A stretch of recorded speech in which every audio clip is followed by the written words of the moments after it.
Assalamualaikum dan salam sejahtera. Bersama saya Cikgu Arif. Jadi anda perlu mengenali jenis-jenis blok di dalam skrip Scratch, kerana ini akan membantu anda untuk menghasilkan projek Scratch dengan pantas. Jadi dalam video ini anda akan dijelaskan mengenai jenis-jenis blok skrip yang ada di dalam Scratch. Jadi tonton video ini dan pelajari sesuatu. Okey, tadi kita dah kenal bahagian-bahagian dalam Scratch 2.0 offline ni. Okey, seterusnya seperti yang saya janjikan, kita nak kenal bahagian skrip ni, blok-blok ni. Okey, setiap skrip ni ada fungsi-fungsi dia yang tersendiri. Okey, sebab itu warna dia berbeza-beza. Okey, warna dia berbeza-beza sebab senang nak tengok. Okey, kanak-kanak pun suka kan, warna dia menarik. Okey, ada, awak boleh tengok ada berapa ni? 10 skrip biasa 9 lah. Mau blok ni tak ada apa, ni untuk kita create barulah. Okey, untuk skrip motion ni, okey, tengok ni ada blok-blok dia banyak bawah ni. Okey, motion ni apa fungsi dia? Motion ni fungsi dia untuk pergerakan sprite ni. Pergerakan sprite ni namanya sprite. Ini motion ni untuk pergerakan sprite. Okey, kita gunakan untuk pergerakan, untuk putaran, pusing dia, dan baca data yang berkaitan dengan lokasi sprite ni, kedudukan sprite. Okay, ini memang basic skrip yang kita gunalah. Okey, contohnya atau ni dia gerak move 10 step. Okey, awak boleh tukarlah nombor ni kat sini. Boleh tukar jadi 5, boleh tukar jadi 10. Okey, kemudian kita ada looks. Okey, looks ni apa? Looks ni dia blok-blok yang berfungsi untuk tukar kostum. Tukar kostum untuk ukuran, size dia kat sini ada size, ukuran dia. Nak bagi nampak ataupun sembunyi, okay? Show atau hide. Okay. Show atau hide, contoh macam ni. Okay. Tu hilang, hide. Bila saya tekan klik dia hide. Maknanya kita sembunyikan dia. Okay. Ni show. Tu dia ada. Okay. Ni tu fungsi looks lah. Ini pun ke antara yang sering kita gunakan lah. Show height ni memang penting lah. Sebab kalau tak nanti awak punya paparan, awak tak perlukan sprite ni pun dia akan muncul kalau tak ada button show dengan height ni. Script show dengan height ni. Okay, kemudian kita ada sound. Okay, sound ni bunyi. Jadi dia bunyi, nak masuk bunyi lah. Tu bunyi kucing. Okay. Bunyi kucing, ataupun kita boleh record bunyi lain, masukkan bunyi-bunyi lain. Okay, itu nanti kita akan belajar. Ada instrumen lah, muzik. Selain daripada sound effect, dia ada instrumen bentuk muzik. Okay. Ni button dia, kucing tadi. Kat sini pun awak boleh buang ataupun boleh slowkan dia. Nanti kita akan belajar lah lebih lanjut. Okay, kemudian kita ada warna hijau ni, pen. Okay, pen ni dia blok yang hubungkan pen sprite. Okay, dengan macam nak cakap dengan keadaan sprite ni, dengan warna dia, dengan ketebalan dia, thickness dia. Okay, contohnya kita nak buat kucing ni jalan 10 langkah, tiba-tiba ada stem, ada kembar dia keluar. Okay, jalan 10 langkah, keluar 2 kucing. Jalan 3 langkah, keluar lagi 1 kucing. Tu kita pakaikan pen. Ataupun kita nak jejak dia. Katalah dia jalan pusing, ni tadi tekan stem kan, dia dah keluar. Dia keluar kembar dia. Keluar kembar. Okey. Okey, clear. Clear dia hilang. Okey, ataupun kita nak buat jejak dia. Kalau dia jalan, ada jejak dia. Maknanya kalau dia pusing sini, adalah jejak dia. Tu pun kita boleh guna, ataupun benda tu biasa digunakan untuk pen lah. Contoh kita pakai bentuk pensel, kita gerak-gerak-gerak, akan ada dot ikut gerakan pensel tu. Okey, itu fungsi pen. Fungsi data pula. Okey, data ni dia butang untuk membuat pemboleh ubah. Kita yang kena bina sendiri. Contoh saya letak timer. Tu dia ada button timer kat sini. Masa benda ni boleh ubah nilai. Contoh nilai skor, markah ataupun timer. Jadi benda ni memang biasa kita gunakan dalam untuk buat game lah ataupun permainan interaktif. Okey. Okey, delete saya padam. Okey, kemudian kita ada button event. Event ni dia blok yang saya cakap mulakan skrip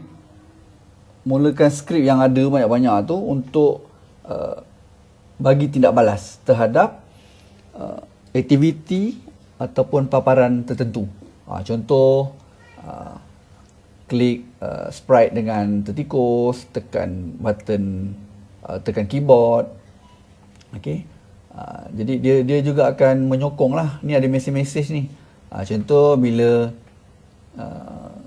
terima mesej dekat sini, dia akan buat apa.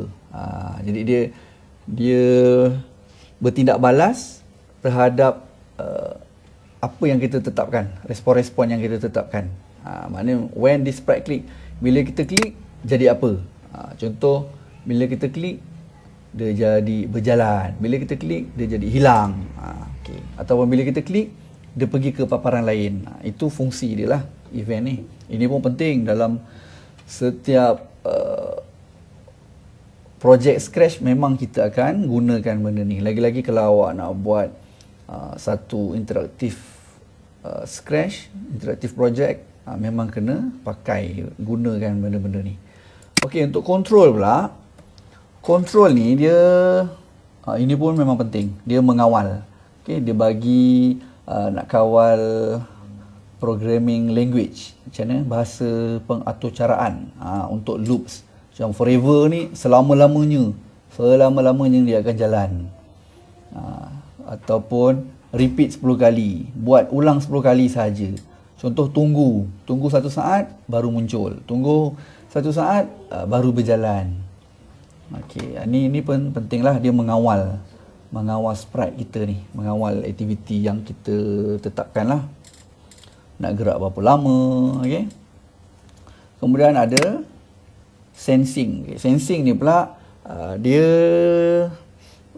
menentukan situasi yang berbeza masa paparan berlaku. Masa benda ni berjalan, projek kita berjalan, dia tentukan situasi yang berbeza. Contoh klik mouse, okey, klik mouse down, klik mouse jadi benda lain. Ataupun dia jalan kena mouse, dia akan lari, akan hilang, macam tu. Ataupun terkena warna hijau, bila terkena warna hijau jadi apa, dia akan bertindak balas terhadap sensing ni lah, kita punya sense video motion. Okay? Contoh video, nampak muka kita kat sini, okay? Kita boleh dengan muka kita tu kita boleh gerakkan bola, kita boleh gerakkan kereta, video motion tu. Okay, jadi ini pun satu benda yang menarik lah, walaupun jarang digunakan, tapi dia akan menjadikan projek Scratch kita tu lebih menarik. Okey, kemudian kita ada operator. Operator ni dia blok-blok yang menunjukkan operasi aritmetik asas, matematik, operasi logik, dan ada fungsi-fungsi lain lah, fungsi teks apa semua. Dia argumen pada blok lain. Kalau jika A maka B, macam tu. Jika B maka C, macam tu. Faham tak? Tak faham? Jadi contoh-contoh ginilah matematik. Kita bagi soalan tambah, kalau A tambah B jadi apa? Kalau A tolak C jadi apa? Okay. Ataupun tindakan rawak, pick random 1 sampai 10. Kita buat soalan matematik. Jadi soalannya taklah sama sahaja, soalannya akan berubah-ubah. Ni Ini kalau guna ni maknanya dah aras tinggi sikit lah projek Scratch awak tu. Ada satu aras yang level lain lah. Okay, untuk operator. Okay, more block ni tak ada apalah. Ini untuk kalau kita create ni satu lagi level tinggi. Kalau awak dah pakai ni, awak dah tak payah tengok lah video ni. Maknanya awak dah memang hebat, ya amat. Okay. Kemudian dekat stage pun sebenarnya kita boleh buat skrip sendiri. Contoh, kalau button klik akan tukar backdrop apa. Ni, when backdrop switch. Ni backdrop lah.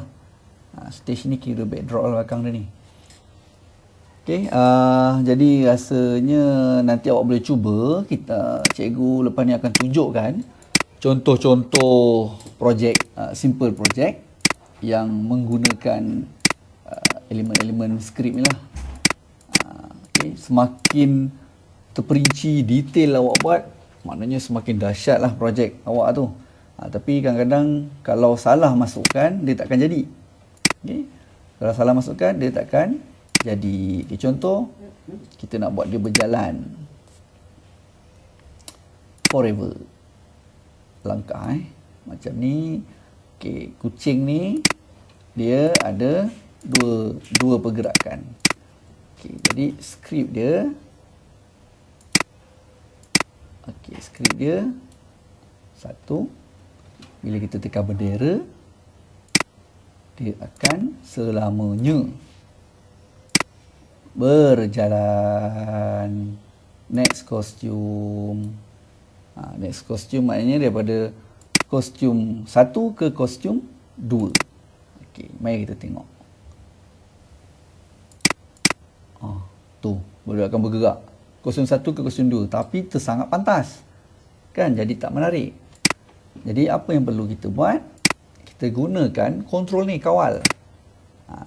Tunggulah. Katalah kita nak buat 0.5 saat. Dia kena tunggu. Jadi, kita tengok apa hasilnya. Tu nampak. Dia bergerak perlahan. Ataupun awak boleh set terus satu.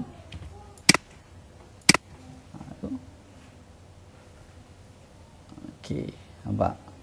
Itulah fungsi dia. Jadi kalau salah kita masuk, contoh awak tak letak wait 1 second ni, wait 1 second, apa jadi? Jadi macam itulah animasi awak nanti, Scratch project awak. Okey. Jadi untuk membuat projek selepas ini, jangan takut. Benda ni kalau salah, kita boleh betulkan. Dan tersilap, kita boleh betulkan semula. Jangan risau, dia tak salah punya. Salah buat, boleh adjust semula. Dan kita boleh cuba, try and error. Contoh, awak tadi dah masukkan, laju sangat, awak nak perlahankan. Awak boleh adjust kat sini. Tak jadi, boleh tukar. Okay? Boleh pakai benda yang lain. Boleh tengok say hello ke apa ke, boleh cuba. Jadi jangan takut buat Scratch project ni. Masukkan je dulu kod-kod yang awak nak gunakan, kemudian tengok hasilnya jadi apa. Kalau tak jadi ataupun tak ikut apa yang awak harapkan, maknanya awak punya skrip tu ada berlaku kesilapan. Boleh dibetulkan dengan syarat awak tahu fungsi skrip-skrip yang ada ini, blok-blok yang ada ni, awak gunakan dengan betul. Okey. Sedikit panduan untuk awak buat projek Scratch ni, jangan yang terlalu complicated. Bila terlalu complicated, kadang kita pun pening nak guna coding ni. Nak gunakan skrip yang mana, blok-blok yang mana. Okey, buat simple tetapi menarik. Okey. Jadi itu sahaja untuk video ini. Video seterusnya saya akan tunjukkan cara untuk buat beberapa projek. Okey, saya akan berikan nota-nota untuk awak copy, untuk awak copy skrip-skrip ni dan cuba ubah sesuai projek-projek itu